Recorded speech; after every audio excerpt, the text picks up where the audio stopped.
Assalamualaikum warahmatullahi wabarakatuh. Perkenalkan, nama saya Muhammad Devansyah, NIM 2109116113. Di video kali ini, saya akan mengerjakan ujian tengah semester matematika diskrit dan menjelaskan dan mempraktekkan bagaimana cara mengerjakannya di Google Colab atau melalui Google Colab.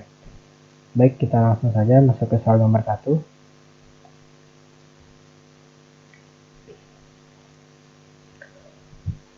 Pada soal nomor 1 dengan judulnya implementasi dan visualisasi operasi pada himpunan, yang terdapat operasi himpunan gabungan, irisan, komplement, selisih, dan beda sangkup.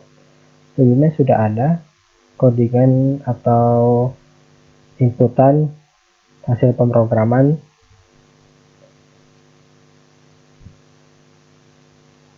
Di sini saya akan mengubah hasil inputan berikut ini menggunakan hasil code dari saya atau codingan dari saya yang telah saya kerjakan sebelumnya.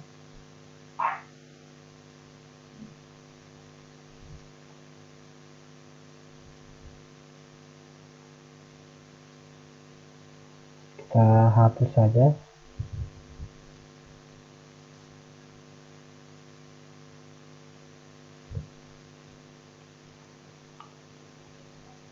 Selanjutnya saya akan menjelaskan komen-komen apa saja yang saya masukkan ke dalam codingan berikut ini.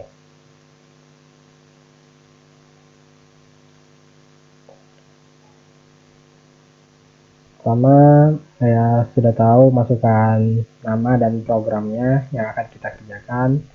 Selanjutnya mengimport matplotlib. Matplotlib ini akan kita gunakan sebagai plot atau grafiknya.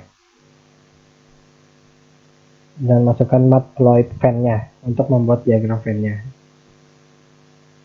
Selanjutnya, ini mendefinisikan himpunan ini, himpunan A dan himpunan B yang kita ikuti saja dari sebelumnya yang sudah ada.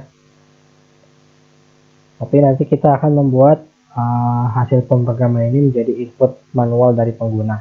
Jadi bisa kita ubah-ubah masing-masing. Selanjutnya ada meminta input dari pengguna untuk himpunan A dan B. Pada input A ini kita masukkan elemen himpunan A. Maksudnya ini variabel yang akan menyimpan elemen himpunan A yang dimasukkan oleh pengguna. Dan sama saja dengan B, variabel yang akan menyimpan elemen himpunan B yang dimasukkan oleh pengguna. Selanjutnya ada mengubah input menjadi himpunan. Dengan masukkan codingan berikut ini, seperti input ASLAT ini akan memisahkan input pengguna berdasarkan tanda koma yang menghasilkan daftar list string. Misalnya jika input pengguna 1,2,3 maka akan diubah menjadi 1 dalam kurung 2 dan kurung 3 seperti itu. Untuk map in ini maksudnya mengubah setiap elemen dari daftar string menjadi integer. Dan pada set ini mengubah daftar elemen integer menjadi himpunan set. Himpunan tidak memiliki elemen duplikat dan urutan elemen tidak diperhatikan. Selanjutnya ada operasi dasar pada himpunan.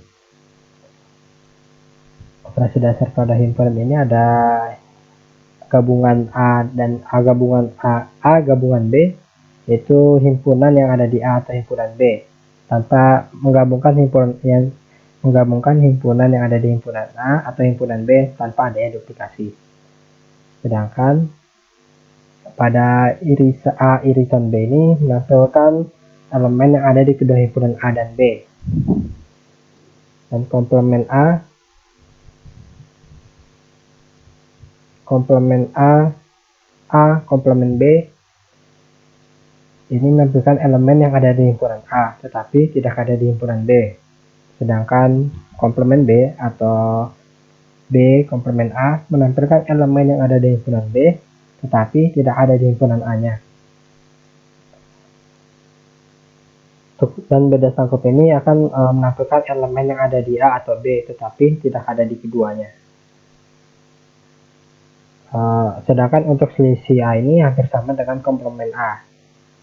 yaitu A min B itu himpunan semua anggota A-nya yang A dan bukan anggota B. Selanjutnya untuk memunculkan outputnya nanti, kita masukkan komen berikut seperti print gabungan, print irisan, print komplement, dan lain-lain. Untuk memberi jaraknya bisa kita tambahkan komen N ini spasi agar lebih rapi saja. Selanjutnya membuat diagram Venn-nya untuk visualisasinya dengan memasukkan komen ini plt figure dan Venn. Plt figure ini mengatur ukurannya dari diagram yang ditampilkannya. Sedangkan set Venn 2 set label ini membuat diagram Venn dengan dua himpunan A dan B dan memberikan label untuk masing-masing himpunan. Selanjutnya kita bisa memberikan keterangan pada masing-masing areanya seperti komplement A, komplement B, dan irisan. Itu area pada diagram Venn yang hanya berisi elemen yang ada di A, tetapi tidak ada di B. Kita bisa menambahkan keterangan pada teks hasil komplement A terhadap B. Selanjutnya menambahkan judul diagram Venn-nya seperti ini. Nanti kita ubah menjadi diagram Venn gabungan, irisan, komplement, selisih, dan beda sangkut. Karena selisih bersama dengan komplement itu kita bisa hapus saja. Nah, dengan diagramnya bisa masukkan ini komen plt show. Nah, kita run saja.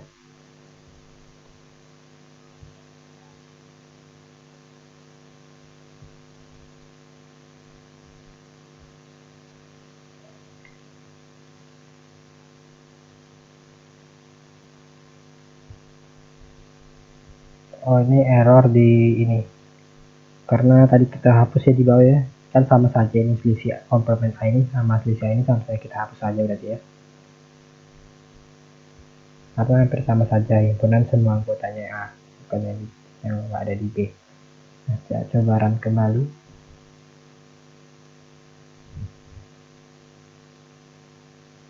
Sudah, baru kita masukkan sesuaian sini himpunannya. Himpunan A ini ada 1, 2, 3, 4, 5, 2,2, 3, 4, 5. Dan pada himpunan B ada ini 4, 5, 6, 7, 8. 4, 6, 7, 8.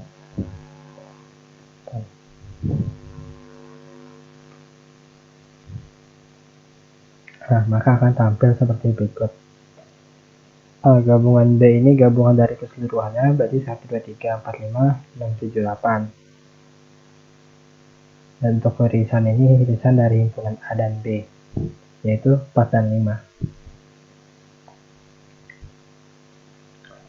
Komplement A komplement B ini elemen yang ada di A tapi tidak ada di B, yaitu 1, 2, 1, 2, 3. Dan sebaliknya, komplement B atau B komplement A ini yaitu 6, 7, 8. Dan selisih hampir sama saja dengan komplement A, nah, 1, 2, 3. Dan beda sangkut elemen-elemen yang ada di A atau B tetapi tidak ada di keduanya, yaitu 1, 2, 3, 6, 7, 8.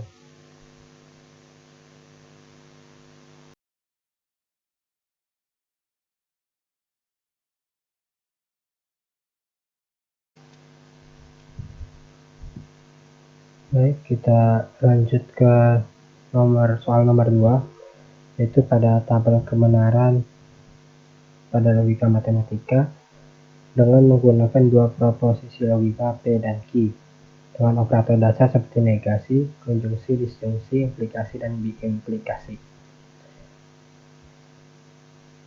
Saya akan menggunakan codingan dari saya sudah saya kerjakan sebelumnya. Sudah saya copy paste saja.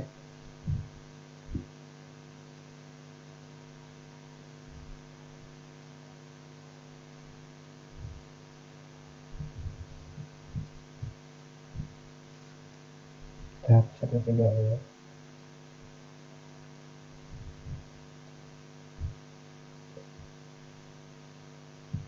Nah, baik, saya akan menjelaskan codingannya.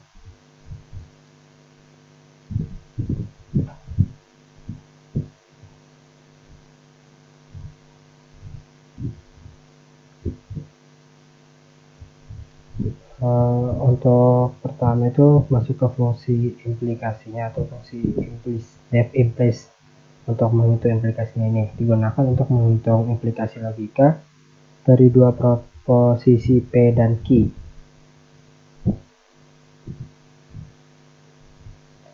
Logika implikasi ini hanya salah jika P-nya benar dan Q-nya salah. Selain itu implikasi selalu benar. Lanjut ke fungsi def if. Def if ini fungsi untuk menghitung biimplikasi dari dua proposisi P dan Q. Logika biimplikasi ini hanya benar jika P dan Q memiliki nilai yang sama, keduanya benar atau keduanya salah. Masuk ke fungsi def truth table ini. Ini untuk header bagian untuk mencetak judul tabel pada setiap kolom dalam tabel kebenaran nanti. Lanjut ke nilai P dan Q urutannya. Urutannya ini ada 4, benar-benar, benar-salah, salah-benar, salah-salah.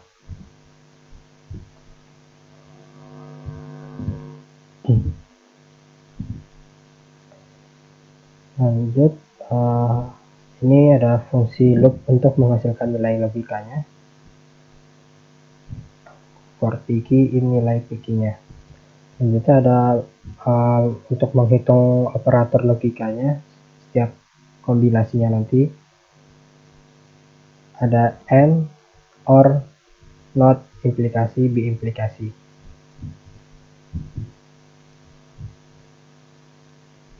Untuk AND ini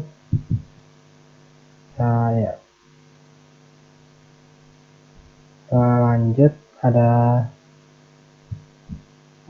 mencetak hasilnya atau menampilkan hasil dalam format tabel yang rapi menggunakan komen ini integer. Jika sudah, untuk menjalankan fungsi tabel kebenarannya bisa menggunakan truth table seperti berikut ini. Maka hasil yang akan ditampilkan seperti berikut. P bernilai 1100, 1 ini bernilai benar, 0 ini bernilai salah. Jadi P-nya benar-benar, salah-salah, Q-nya benar-salah, benar-salah. Untuk negasi ini lawan atau kebalikannya. Jadi misalnya P-nya 1, berarti P-nya negasi P-nya ini 0. Ini 1, ini 0, P-nya 0, kebalikannya 0, 1, atau benar. P-nya salah, negasi Q-nya benar. P-nya benar. Sama dengan negasi Q-nya. Q-nya bernilai 1, di sini 0. Di sininya 0, di sini 1. Jadi benar, salah, salah, benar, benar, salah, salah, benar.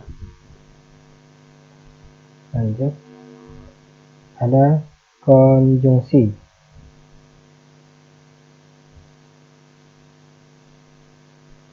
Oh ya, jadi negasi ini kebalikan nilai kebenaran dari suatu proposisinya. Jika proposisi P bernilai benar, maka not P-nya bernilai salah dan sebaliknya. Dan untuk konjungsi N ini menggabungkan dua proposisi dan jika hasilnya benar hanya jika kedua proposisi bernilai benar. Jika salah satu atau keduanya bernilai salah, maka hasilnya salah. Jadi seperti ini. Kita lihat dari PQ-nya. PQ-nya 11 benar, berarti ini benar. Nah, PQ-nya P-nya 1, Q-nya salah, berarti benar salah, di sininya salah. PQ-nya bernilai 0, P bernilai 0, Q-nya bernilai 1, berarti di sininya salah. Di sini P-nya bernilai 0, Q-nya bernilai 0, berarti P and Q-nya atau konjungsinya salah juga, 0. Jadi harus sama. Lanjut ke OR atau disjungsi. Ini disjungsi ini menghasilkan nilai benar jika salah satu atau kedua proposisi bernilai benar. Jika kedua proposisi bernilai salah, maka hasilnya salah.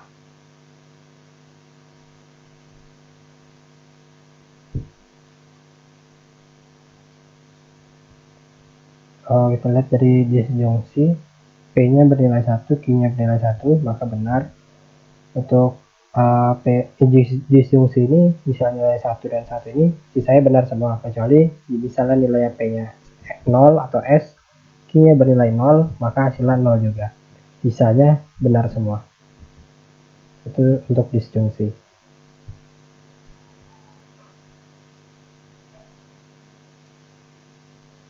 Untuk implikasi ini yang menyatakan hubungan sebab akibat. Jadi implikasi P, Q bernilai salah hanya jika P bernilai benar dan Q bernilai salah.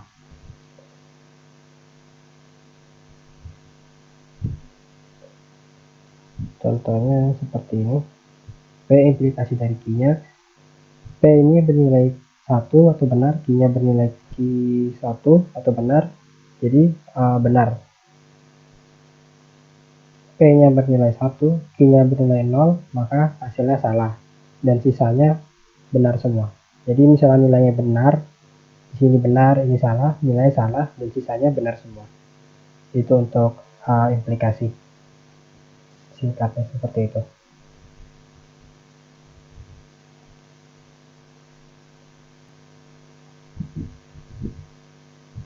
Lanjut ke B implikasi ini. Kedua proposisi P dan Q ini memiliki nilai kebenaran yang sama. Jika P dan Q ini bernilai benar, hanya jika P dan Q memiliki nilai yang sama, keduanya benar atau keduanya salah. Jadi seperti ini.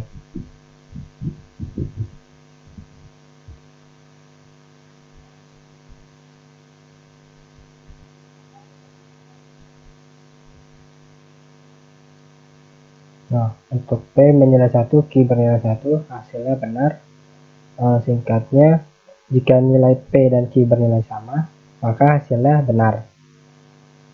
Dan jika P dan Q bernilai beda, maka hasilnya salah. Seperti ini. P-nya bernilai benar, Q-nya bernilai salah, hasilnya salah. P bernilai salah, Q bernilai salah, karena sama, hasilnya benar. Nah, untuk itu untuk diimplikasi. Baik, kita lanjut ke soal nomor 3. Pemetaan injektif, surjektif, dan bijektif menggunakan fungsi matematika untuk menentukan fungsi injektif, surjektif, dan bijektif pada dua himpunan.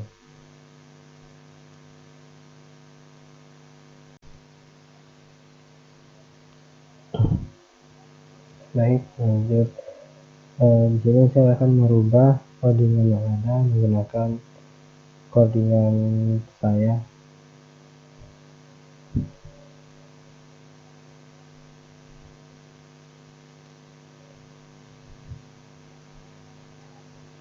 Saya ambil koordinat saya telah saya bahas yang saya kerjakan sebelumnya, tinggal copy paste saja.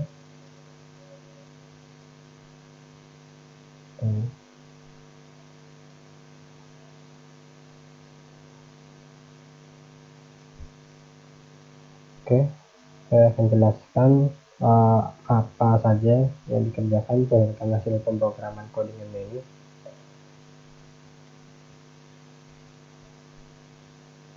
Dari atas ada fungsi injektif. Fungsi injektif ini untuk memeriksa apakah suatu fungsi bersifat injektif atau tidak. Suatu fungsi akan dikatakan injektif jika setiap elemen yang berada di domain dipetakan ke elemen yang berbeda di kodomain. Selanjutnya fungsi surjektif. Fungsi surjektif ini suatu fungsi yang bersifat untuk memeriksa apakah suatu fungsi bersifat surjektif atau tidak. Fungsi ini dikatakan surjektif jika setiap elemen di kodomain dipetakan oleh setidaknya satu elemen dari domain. Selanjutnya ada bijektif. Bijektif ini fungsi untuk memeriksa apakah suatu fungsi nanti bersifat bijektif atau tidak. Fungsinya ini dikatakan bijektif jika bersifat injektif dan surjektif secara bersama. Jadi jika sifat nanti dari domain dan kodomain bersifat injektif dan surjektif, maka itu juga bersifat bijektif.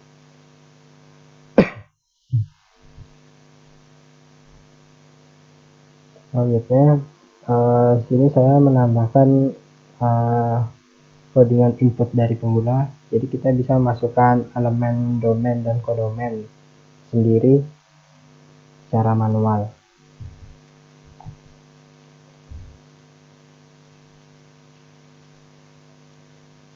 Selanjutnya,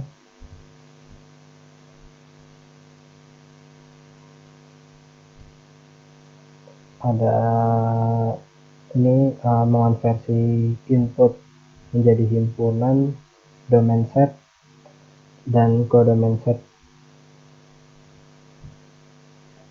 yang bersifat string. Kemudian string nanti ini diubah menjadi integer. Jadi kayak 1, 2, 3 gitu nanti. Selanjutnya ada definisikan fungsi yang diinginkan oleh pengguna.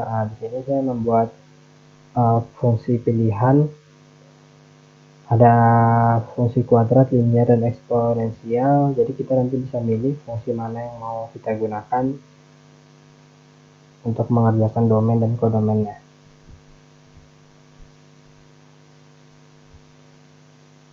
Selanjutnya,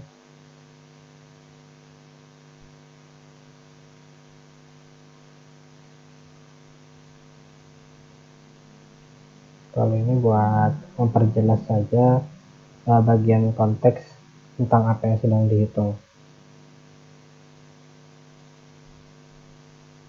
Terus ada fungsi if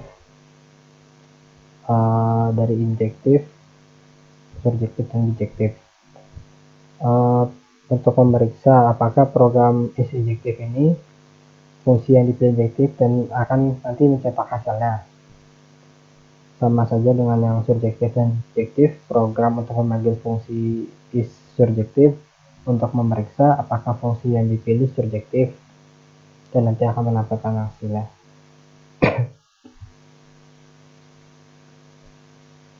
Ya, kita coba run saja.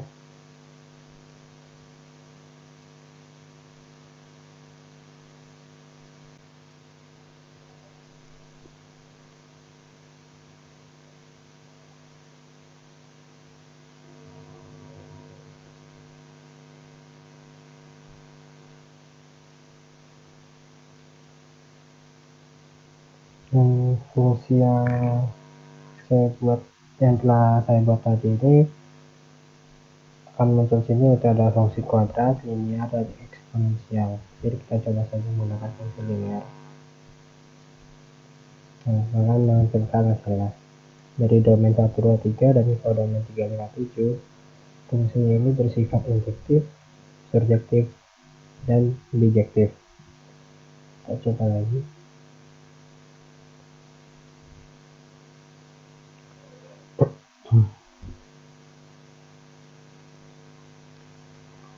Kita coba di sini pakai ini 1, 2, yang 2. Kita coba.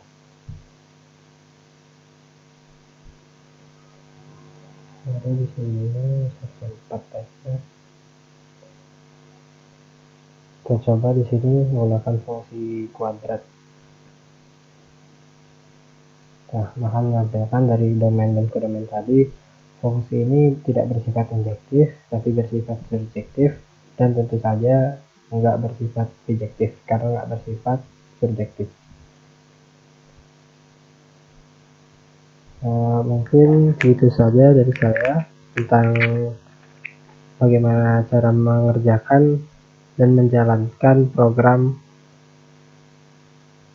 fungsi pemetaan injektif, surjektif, dan bijektif. Sekian dari saya. Assalamualaikum warahmatullahi wabarakatuh.